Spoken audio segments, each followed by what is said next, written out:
অনন্য ডিজাইন এবং উচ্চতার কারণে যে কারো মন কেড়ে নিতে সক্ষম বিশ্বের সবচেয়ে উঁচু এই ভবন।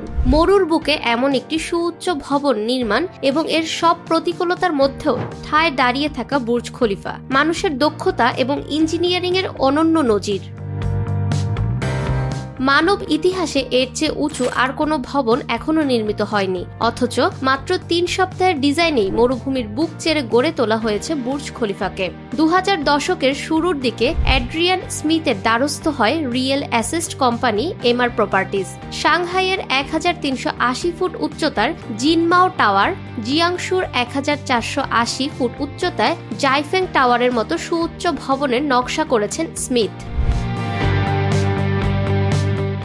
ভবনটি 93 তলা হওয়ার কথা থাকলেও শেষ পর্যন্ত এই ভবনটি 73 তলা নির্মাণ করা হয়। বর্তমানে বুর্জ খলিফার উচ্চতা 2717 ফুট বা আধা মাইলের একটু বেশি। 2009 সালে নির্মাণ শেষ হওয়ার পর তাইপে 101 ভবনকে উচ্চতার পেছনে ফেলে বুর্জ খলিফা। ফ্রান্সের আইকনিক দুটি আইফেল টাওয়ার একত্রিত করলেও বুর্জ খলিফার উচ্চতাকে হারাতে পারবে না। অ্যান্টেনা এবং স্পায়ার বাদ দিলে বুর্জ খলিফার উচ্চতা 1919 ফুট, যা 6.5টি ফুটবল মাঠের সমান।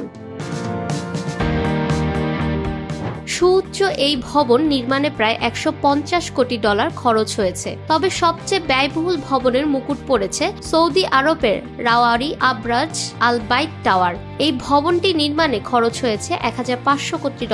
এখানে অ্যাপার্টমেন্ট এবং স্টুডিও মিলিয়ে মোট বাসস্থানের সংখ্যা 900। বুর্জ খলিফায় হোটেল, সুইমিং পুল, স্বাস্থ্যচর্চা কেন্দ্র, লাইব্রেরি রয়েছে। পৃথিবীর উচ্চতম আউটডোর অবজারভেশন ডেকও রয়েছে বুর্জ খলিফায়। এছাড়া বুর্জ খলিফায় রয়েছে পার্ক, ওয়াটার ফিচার, ক্লাব, নিজস্ব দোকান, বাজার, শপিং মল। এখানকার বাসিন্দাদের কিছু কিনতে বাইরে যাওয়ার প্রয়োজন হয় না।